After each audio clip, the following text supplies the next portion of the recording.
Hello, students. This is Professor McDermott. Well, in a way, Rome already had an empire even during the period of the Roman Republic, in the sense that they had taken over a large amount of territory in the Mediterranean world. But in this lecture, we're going to talk about how Rome became an empire in a double sense because it began to be ruled by an emperor, and the Republic fell or was destroyed. Well, when we left the story, Marcus Antonius, aka Mark Antony, was trying to get control of Rome as the handpicked successor of Julius Caesar. But there was another very important claimant to that title. Caesar had a daughter, but he had never had any sons, and so, as many Roman families did in those days, he adopted his great nephew, whose name was Octavian, as his son and named him as his heir. And so Octavian had a pretty good claim to follow in the footsteps of Caesar. In 43 BC, in another attempt to create some stability in Rome, another triumvirate was formed, an agreement of three men to share power, and the three men were Marcus Antonius, Octavian Caesar, and the third man was named Lepidus. And this arrangement lasted for 7 years until Lepidus offended Octavian with some of his actions, and Octavian got the Senate to send him into exile out of Rome in 36 BC. And as as had happened before with the first triumvirate, when the triumvirate shrank to only two members, the two members turned against each other.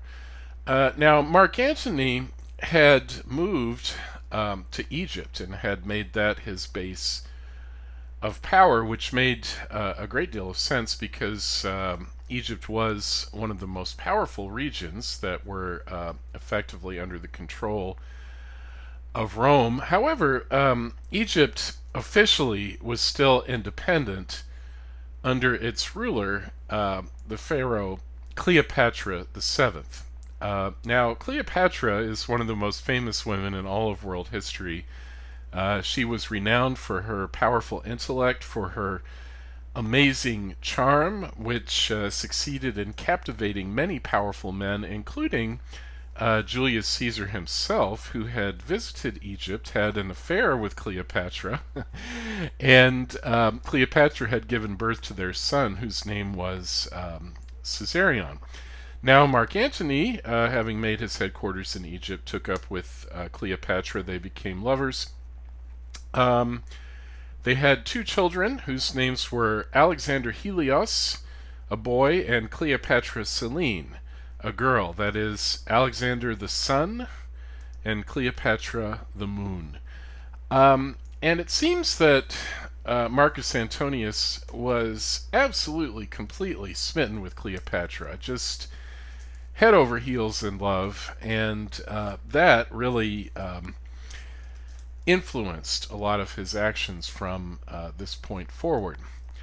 The fact that Antony had moved to Egypt gave Octavian an opening to try to score PR points against his rival, and so in 32 BC, Octavian began making speeches in the Roman Senate, accusing Antony of having become too Oriental, that is, too Eastern, too Egyptian, that he had been bewitched by this Egyptian sorceress, Cleopatra, that he was no longer a Roman. And eventually, Octavian nagged the Senate into declaring war on Antony. The decisive battle of this war was actually fought at sea, between the Roman navy and the navy of Mark Antony and Cleopatra. This is called the Battle of Actium in 31 BC, and in this battle, Octavian's navy decisively defeated the navy of Antony and Cleopatra. Antony and Cleopatra were able to get back to Egypt, but they knew that their power had been broken, and so, being the proud rulers that they were, they decided to do what any ruler in the ancient world would have done in this situation, namely commit suicide. Antony committed suicide using the approved Roman method for a male, which was to fall on his sword, to disembowel himself, that is, to fall on his sword in his abdominal region and to die that way. Cleopatra chose to commit suicide by pressing an asp to her breast. An asp is a poisonous snake, so she died of snake bite in 30 BC, and it's very interesting. That left Octavian in complete control of the Roman Empire.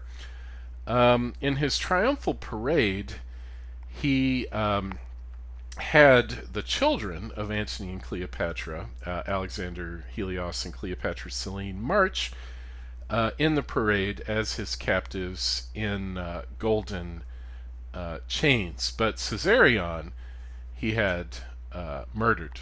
It was too dangerous to have a living, breathing, biological son of Julius Caesar in the empire to challenge Octavian's power.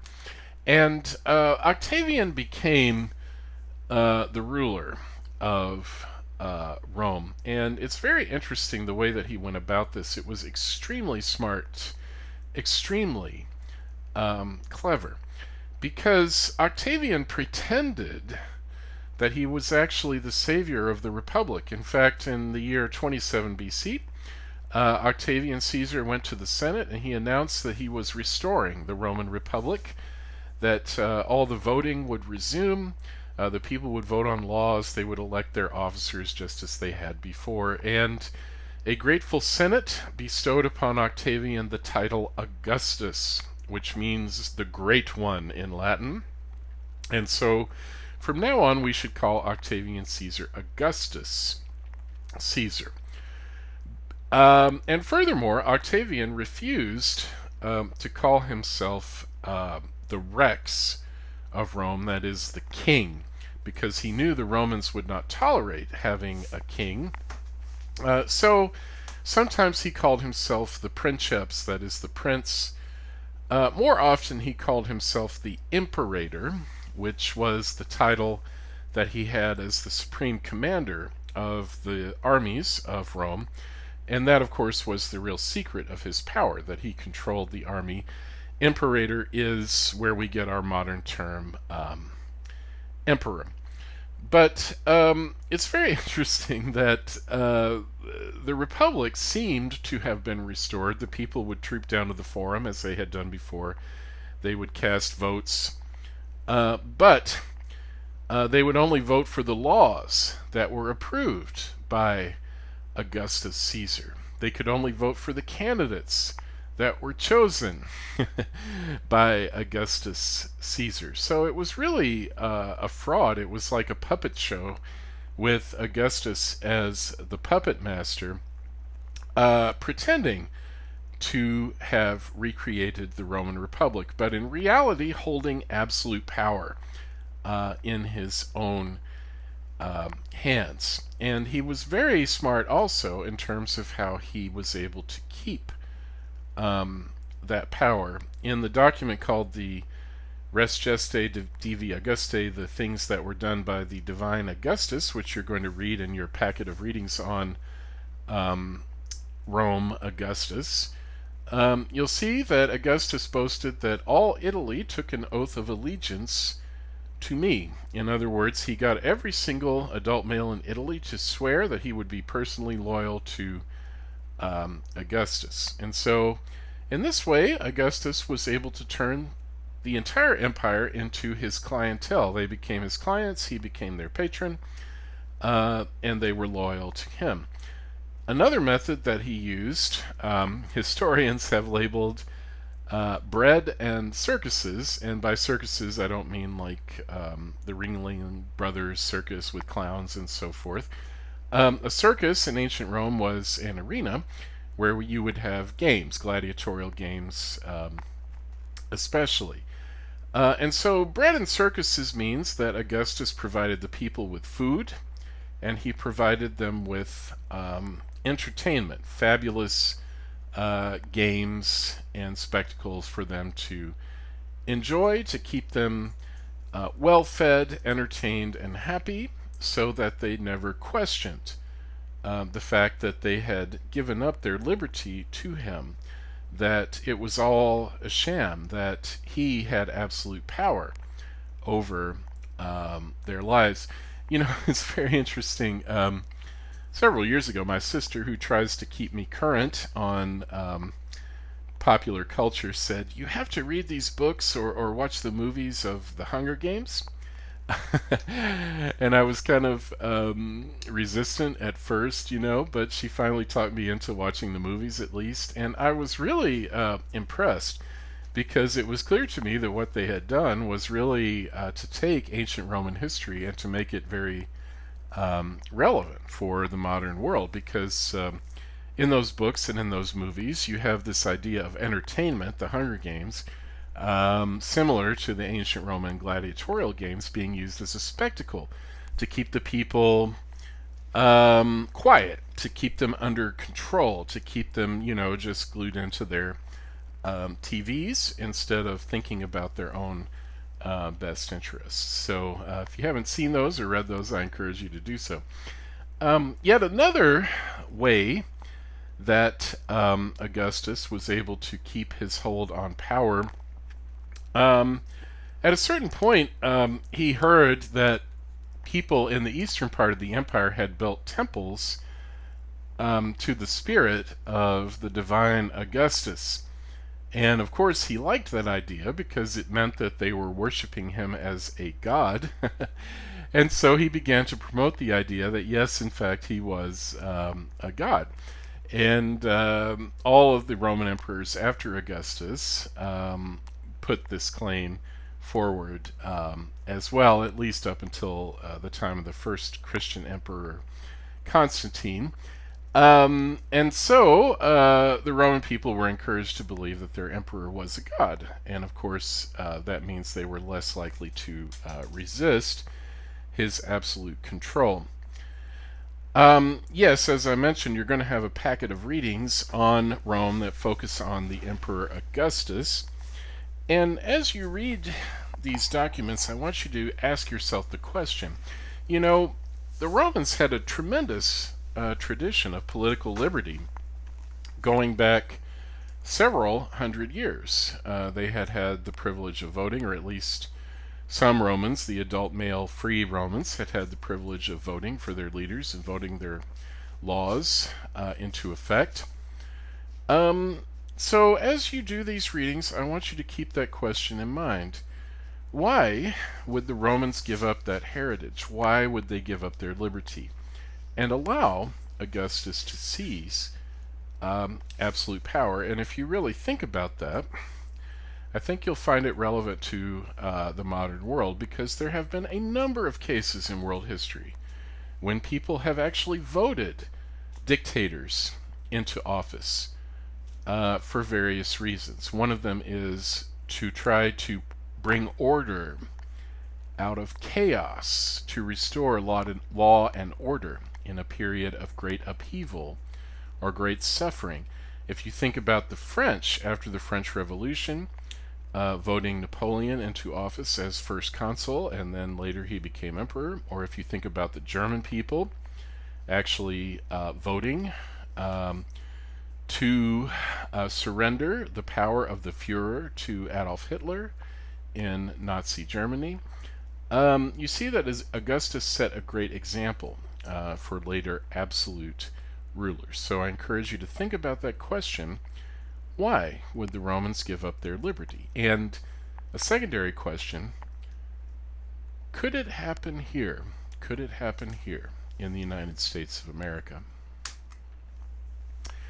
Well, Augustus, like I said, was an absolute monarch, really, as emperor of Rome. In many ways, he was a very enlightened ruler. He had some good ideas, he realized that the birth rate in Rome and in Italy in general was a problem.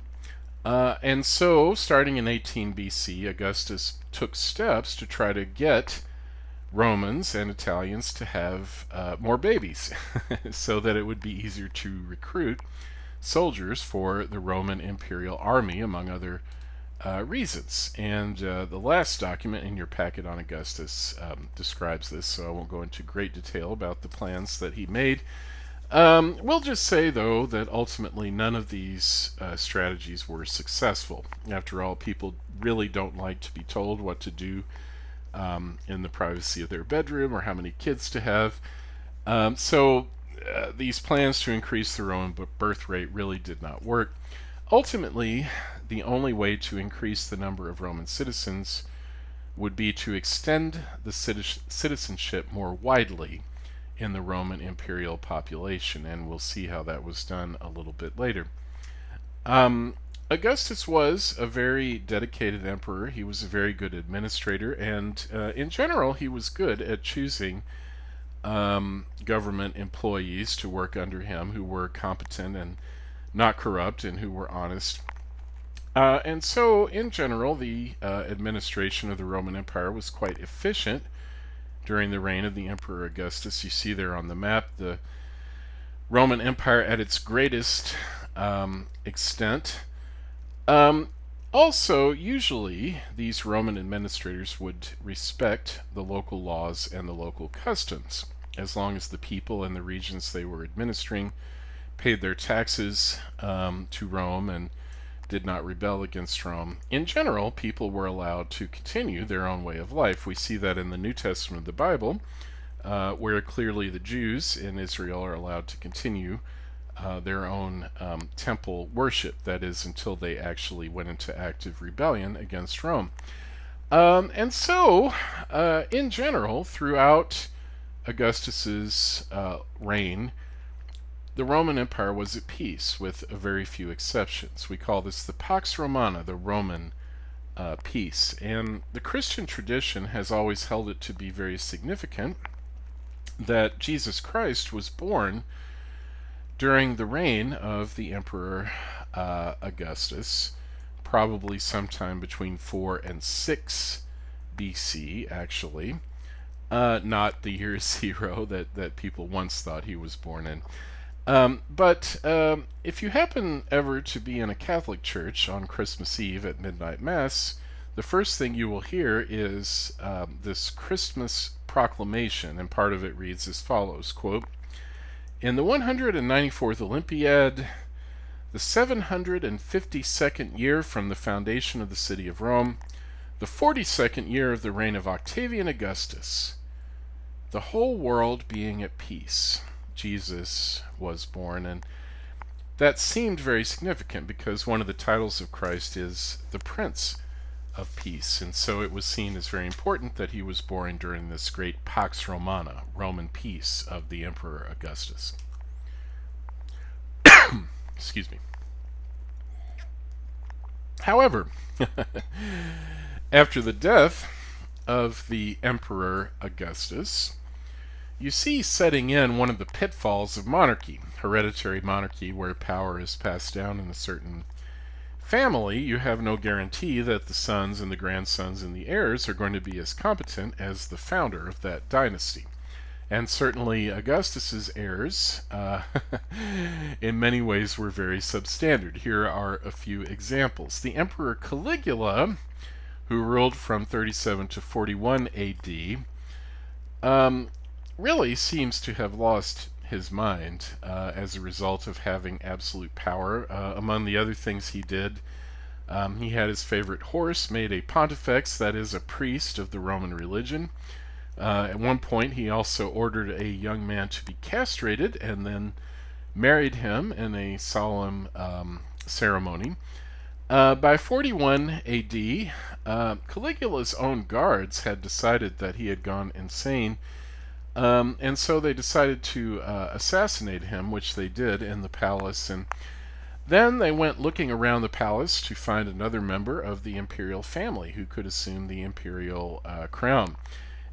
And hiding behind a curtain in one of the rooms, they found a middle-aged, scholarly man who spoke with a stutter, who walked with a limp, whose name was Claudius. Claudius was hiding in terror because he did not want to be the next emperor, but they dragged him out from behind the curtain, set the crown on his head, and proclaimed him the Emperor of Rome. And actually, Claudius was a pretty good emperor for 13 years, from 41 to 54 AD. Actually, I want to say proudly that he was an historian. And he did a good job of running the Roman Empire by and large. It was under the Emperor Claudius that the Romans did finally conquer Great Britain, or at least part of it, up to Hadrian's Wall in the northern part of England. So he had succeeded in something that Julius Caesar had failed in, conquering the island, or at least part of the island of Great Britain. But in 54 AD, Claudius died under mysterious circumstances, and a number of historians think that he was actually poisoned, assassinated by his own wife Agrippina, so that her son Nero could come to the throne, which he did. Now, Nero's reign got off to a pretty good start in 54 AD. He was young and generally popular at first. But he was also kind of a strange guy. He believed that he was a great songwriter, poet, and artist. So he would force people to listen to him playing on his lyre, which was a harp-like instrument. And of course, you had to say that you thought he was great because he was the emperor, right? Then, in the year 64 AD, the city of Rome caught on fire, and a large percentage of the area of Rome burnt to the ground. And pretty soon, strange rumors began about the Emperor Nero's conduct during the fire. It was said that he had been seen on the roof of the palace playing his lyre and singing. And then the rumor got started that he had actually started the fire to clear slums out so that he could pursue some of his building projects. Well, when Nero got wind of these rumors, he realized that he had to find another scapegoat for who had started the fire, and he settled on this weird, crazy religious cult that had just come into Rome from the land of Judea, Israel, the Christians.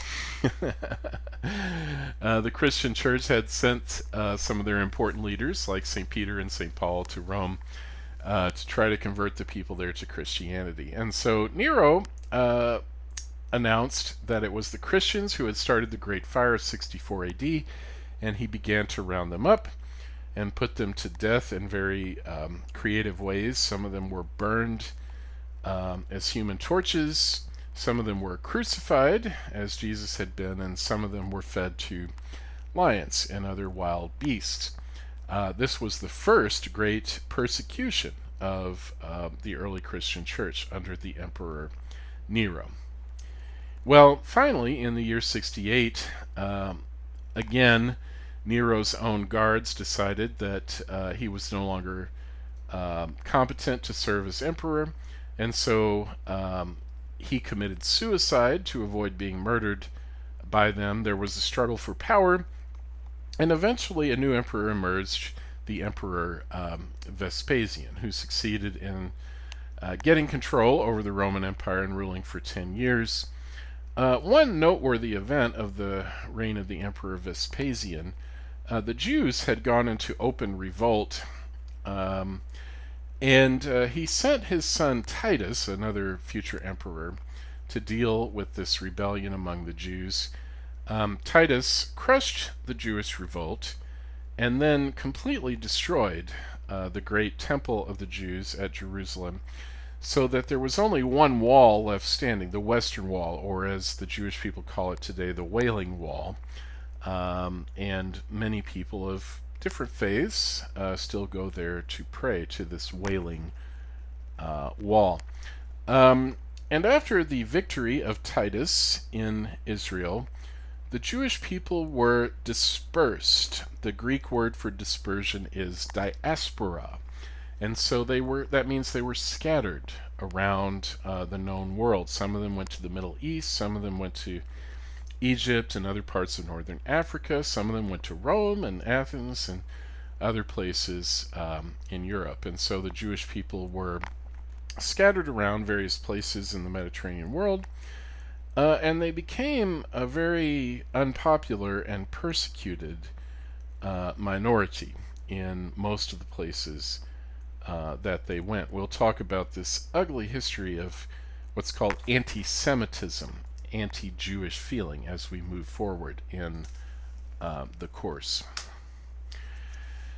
Well, in the late 1st, early 2nd centuries, however, things began to improve in terms of the quality of the Roman emperors. You had 5 good emperors in a row. In fact, they're called the 5 good emperors. Their names were Nerva, Trajan, Hadrian, Antoninus Pius, and Marcus Aurelius. And what all of these men had in common was that they were not born into the imperial family. They were all adopted, because it was seen that they had intelligence and skill and talent to be good emperors. And so all of them served Rome wisely and well.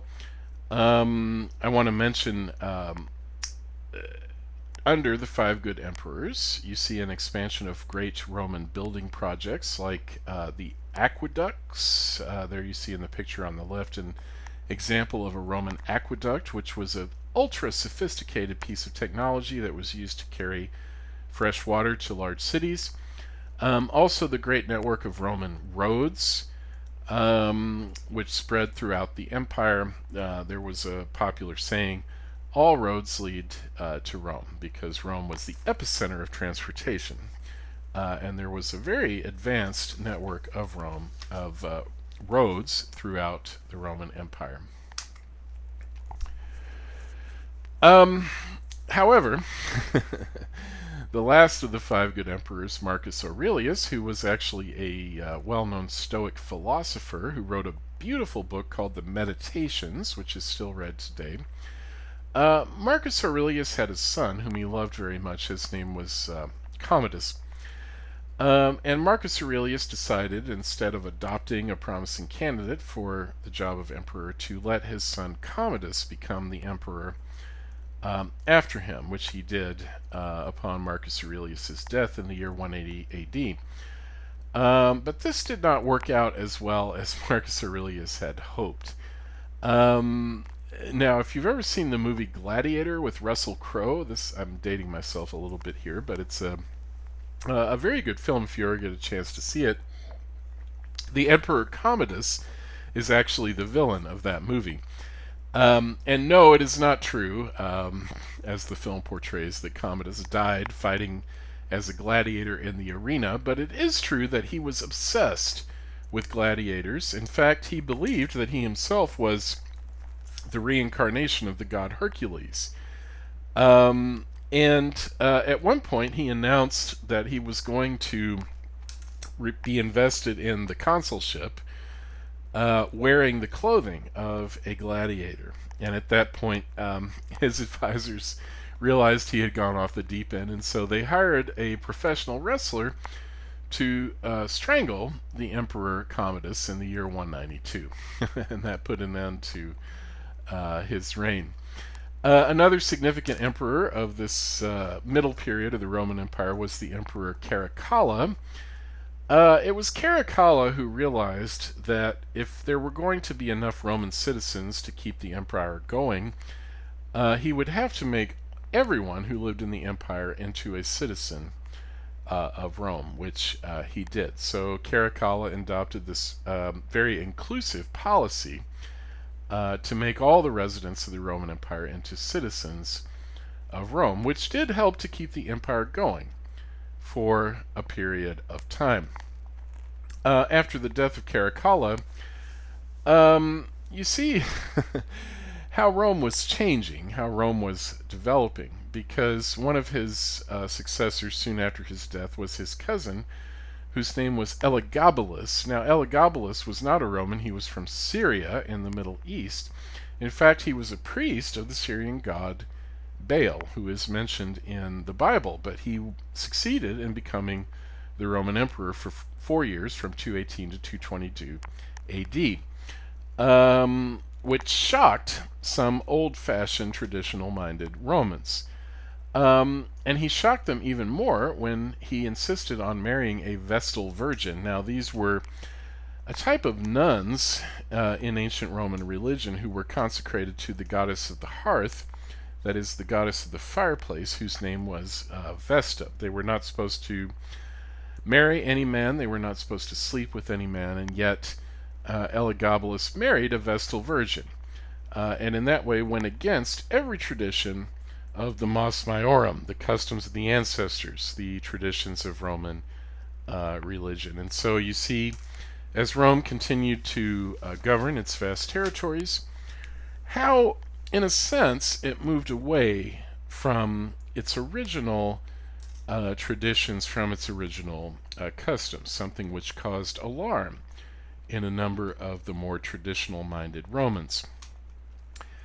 And this process of change really continued, partly because of the rise of Persia, or the return of Persia as a superpower.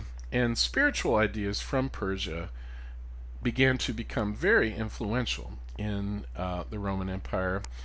For example, the religion of Mithraism, which was based on the sacrifice of the bull Mithra, a religion that was very popular among the Roman army,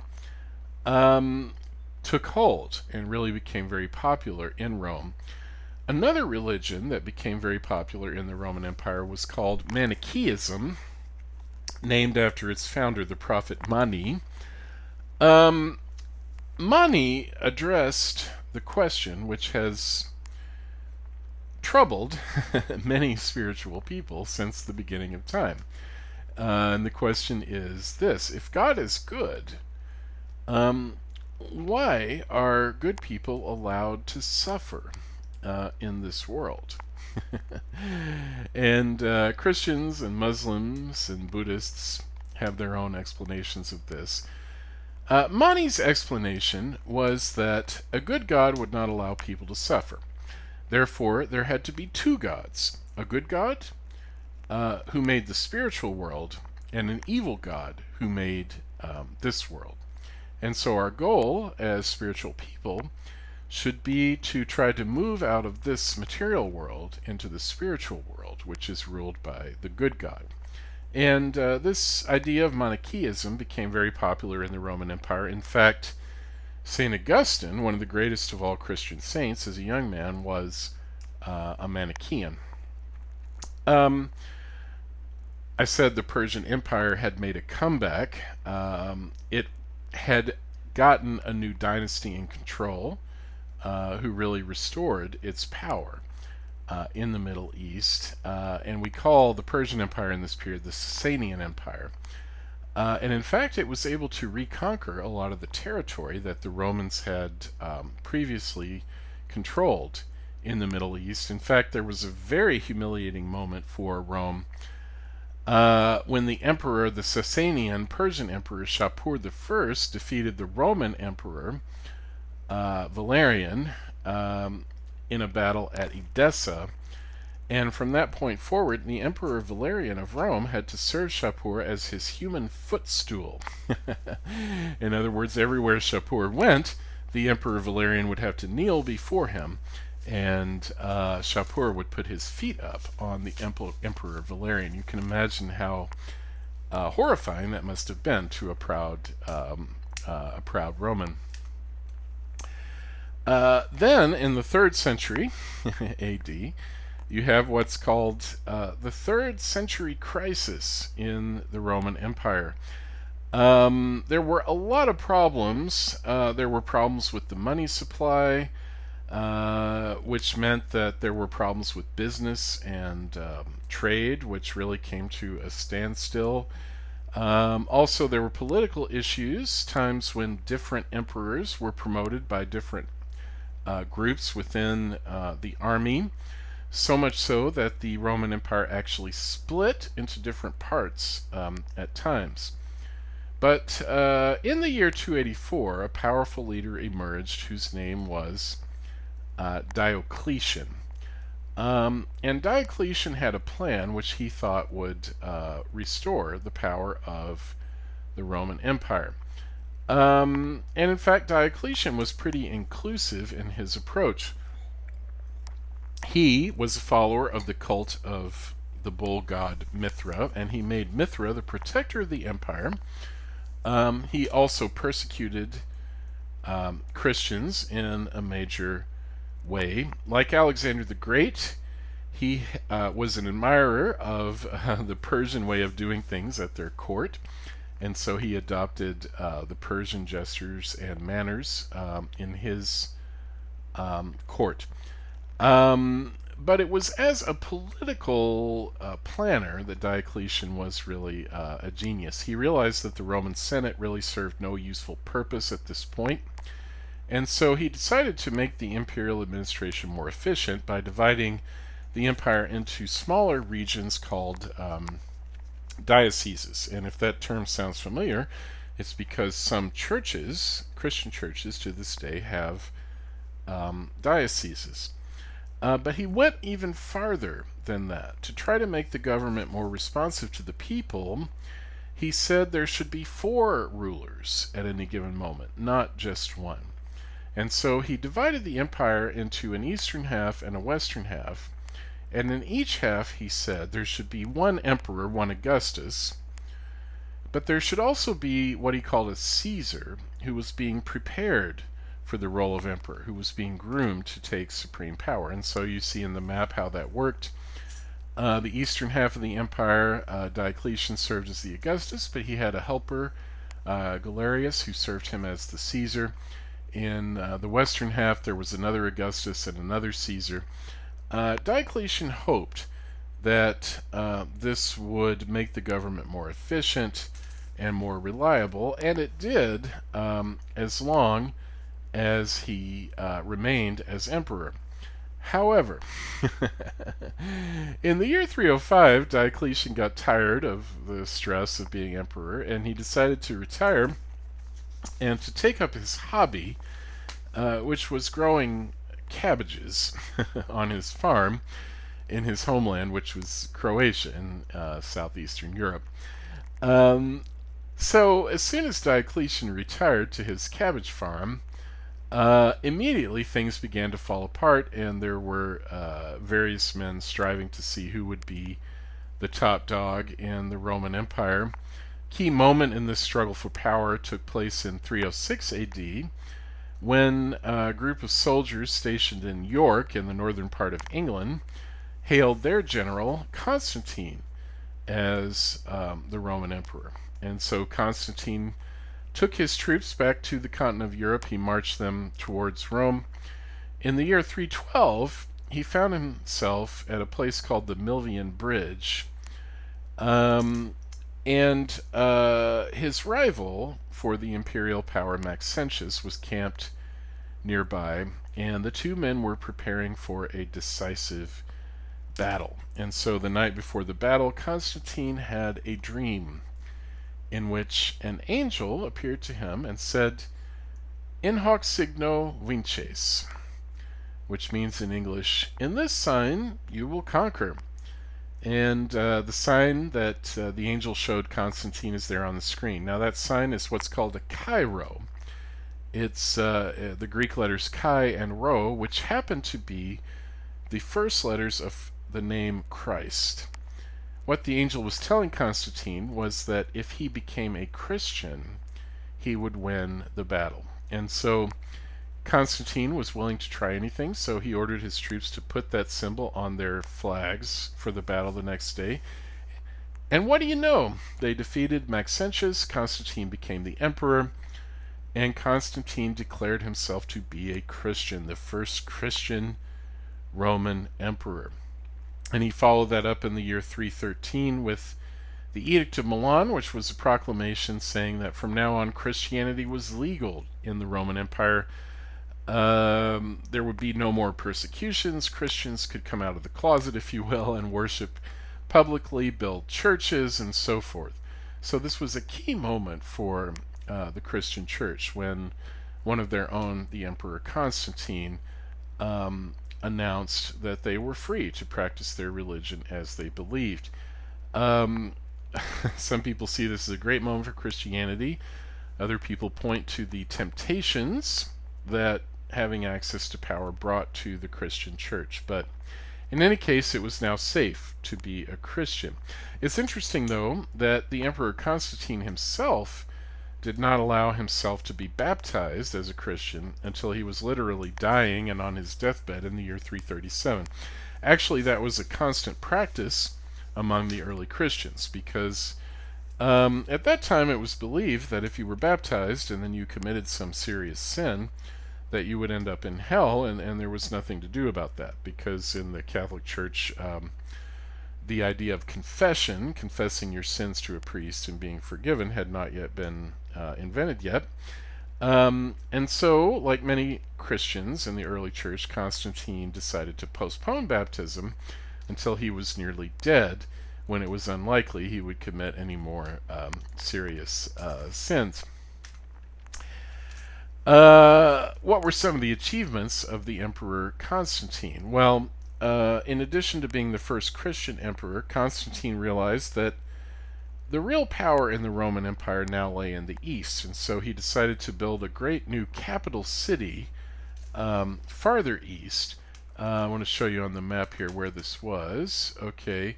If you look over there between the Mediterranean Sea and the Black Sea, you see the city of Constantinople.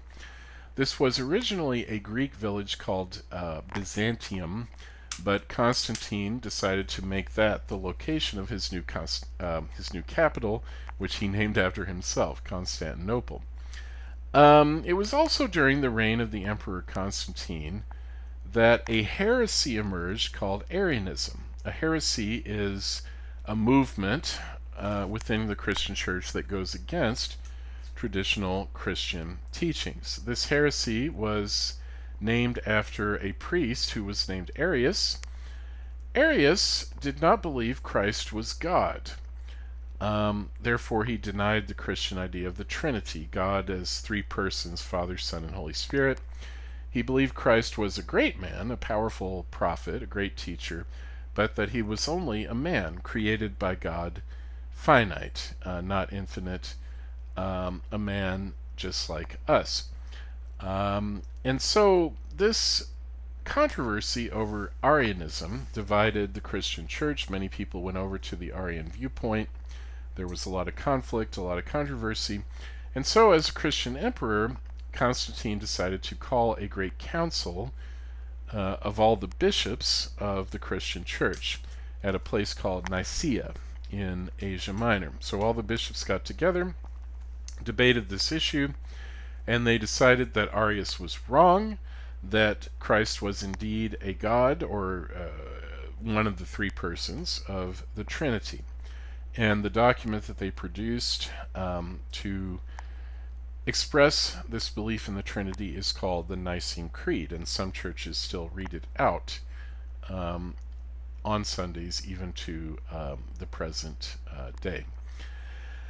So you see that with Christians now as the emperors of Rome, the church and the state start to get very close together. But there were times, and in fact you see that in the reign of the Emperor Theodosius I, who ruled from 379 to 392. It was Theodosius who said, not only is Christianity tolerated, in fact, it is the official religion of the Roman Empire, and nobody should worship the pagan gods anymore.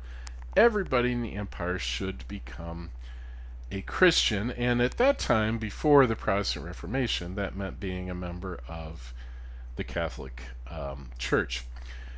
But even though the church and the state were often working together, there were also times when the church would correct the emperors or criticize the emperors. and used the power of religion to prevent the emperors from abusing their power. One example of this, in the year 390, um, the people of Thessalonica in Greece had killed a Roman official who was working there. And as revenge, the Emperor Theodosius sent the army into Thessalonica and murdered, killed, massacred every man, woman, and child in that city. Now, the bishop of the city of Milan in Italy at this time was a man named Ambrose, Saint Ambrose, we call him. When Ambrose heard about this, he decided to take the ultimate step to punish the emperor for having committed this mass murder. He excommunicated Emperor Theodosius I from the Catholic Church, and what that means is he kicked him out. He said, you can no longer communicate with us, that is, you can no longer receive communion in a Catholic church, you are no longer part of the church, you're out. And in fact, in order to be received back into the church, the Emperor of Rome, Theodosius I, had to do penance. That is, he had to acknowledge that he had been wrong, and he had to promise to change, and he had to carry out certain physical mortifications or penances or self-disciplines that the bishop in Milan, Ambrose, had prescribed for him. So in this episode, I think we see how the church could sometimes use its power to keep the state from getting too out of control. But the problems of the Roman Empire in this later period really were too great to ignore. One of the issues were massive migrations of people through the empire, people that the Romans called barbarians, because they came from regions outside the Roman Empire. You see here on the map examples of this. You see how the Franks came down and took over parts of Gaul. You see a group called the Vandals coming from Northern Europe, moving into Gaul, that is modern-day France, and then into Spain. But eventually the Vandals were displaced by a group called the Visigoths, who came into Spain, and so the Vandals wound up in Italy eventually.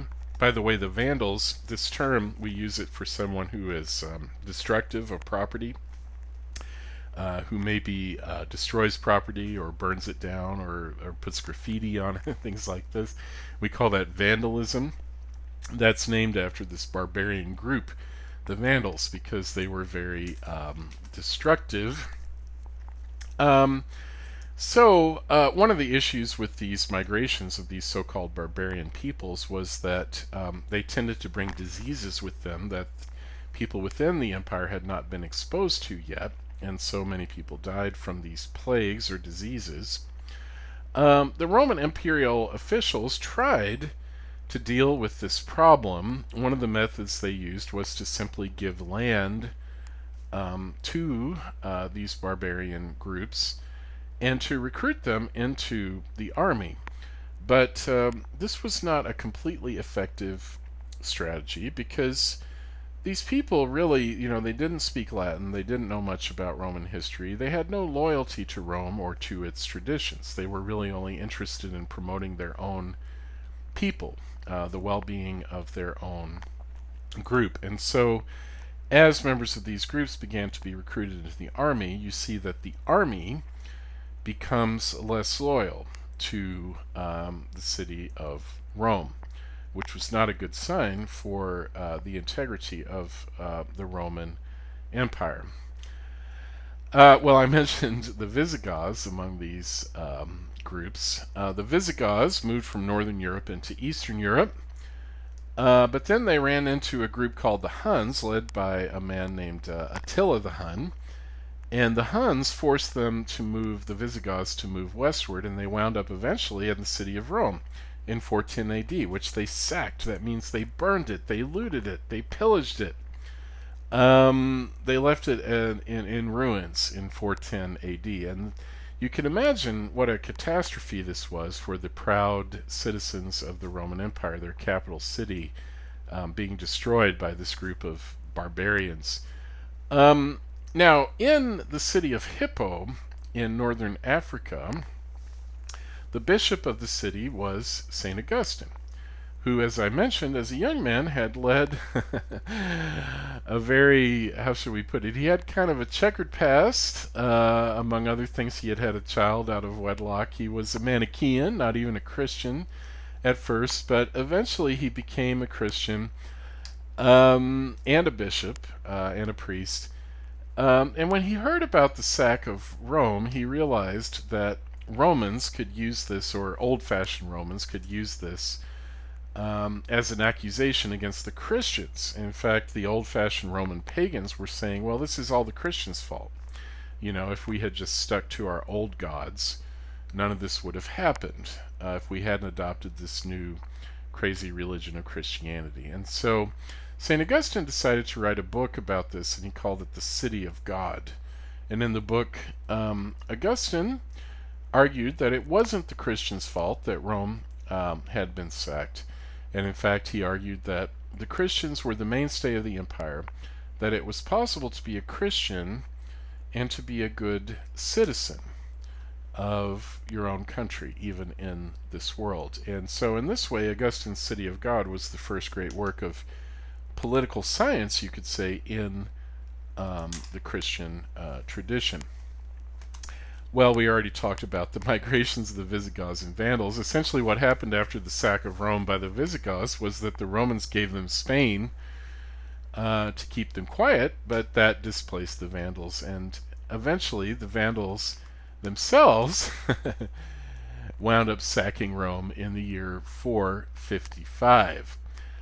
Just a few years before that, the Pope of the Catholic Church of that time, Pope Leo I, called Pope Leo the Great, had somehow persuaded Attila the Hun, who was then sitting with his army at the gates of Rome, not to destroy Rome. We don't know how he did that, probably with the gift of a great deal of money, but in any case, it didn't really solve the problem, because only 3 years later the Vandals had sacked Rome. So clearly things were falling apart, especially in the western part of the Roman Empire. Many of the leading citizens of the city of Rome had left Rome partly to escape high taxes, or just to get away from the chaos and the violence and the destruction, and they had moved out to the countryside. There was another option if you were a devout Christian, man or woman. You could join what was called a monastery for men and become a monk, or you could join a convent of women and become a nun. Monks and nuns were Christian men and women who had agreed to live together in a community to spend their life primarily in prayer and also in doing good works for the people around them, to try to lead a life dedicated to God, and in that way to get to heaven. But one of the great advantages of going to a monastery at this time was that they tended to be peaceful places and fairly prosperous places, and pretty stable compared to the rest of the empire. By the way, one of the early great founders of Christian monasteries was a man named Saint Benedict from the city of Nursia in Italy. He was the man who wrote the Rule of Saint Benedict, which was adopted as the rule of life for many of these early houses of religion. And actually in this country we have many Benedictine monasteries following the rule of Saint Benedict still to this day. Well, the Roman Empire in the West finally came to an end. The traditional date for the end of the Roman Empire in the western part of the empire is 476 AD. In that year, the last Western emperor, whose name was Romulus Augustulus, abdicated. That is, he resigned as the emperor. It's kind of ironic because this last emperor had the name of the founder of Rome, Romulus, and he had a variation on the name of the first emperor of Rome, Augustus. But that was the end of the empire in the West. So, what became of the vast territories of the Roman Empire after the fall of the last Western emperor? Well, in Italy, a former barbarian group called the Ostrogoths took over, and their king Theodoric ruled over Italy from 493 to 526 AD. It's very important to realize that even after the fall of the Western Roman Empire, there was still an Eastern Roman Empire for many years, with the capital city at Constantinople. And historians usually call this the Byzantine Empire. That was the original name of the city of Constantinople. We'll talk more about this Byzantine or Eastern Roman Empire in a future lecture. In Gaul, the Frankish group that had come in established a kingdom there, and in 496 BC, the king of the Franks, Clovis I, agreed to be baptized as a Christian, and he ordered that his followers also be baptized as Christians. So at that point, France, as we can now call it, becomes a Christian kingdom. In England and Wales, which had been taken over by Roman legionaries under the Emperor Claudius, there was an invasion by several groups, Angles, Jutes, and Saxons, from Germany. We usually call them the Anglo-Saxons, who eventually succeeded in taking over England, at least. And that name England actually comes from the name of the Angles. And so that the original Romanized British people, many of them ended up in Wales. The stories about King Arthur, Queen Guinevere, Sir Lancelot, and so forth come from this period of the Anglo-Saxon invasion of England. And so, there's a question, did the empire really fall, or was it simply transformed in new ways? And I don't want to say that the end of the Roman Empire in the West was a complete disaster. However, there is no doubt that with the end of the Western Roman Empire, many things were lost in terms of science, technology, know-how, and so forth. And there's actually an Anglo-Saxon poem that brings this out very strongly. In this poem, there's a man who's wandering around the countryside, and he's called the Wanderer. And at one point, he sees an old Roman building. And it's so grand and so magnificent as he looks at it, even in its ruins. And he says to himself, the ancient work of giants stood empty. In other words, it was so huge that he couldn't imagine human beings as having built it. It must have been built by giants. And that shows you how culture did decline, at least in some parts of the empire, after the fall of the Western Roman Empire. But in future lectures, we'll discuss how Western Europe was able to make a comeback even after the destruction of the Roman Empire in the West.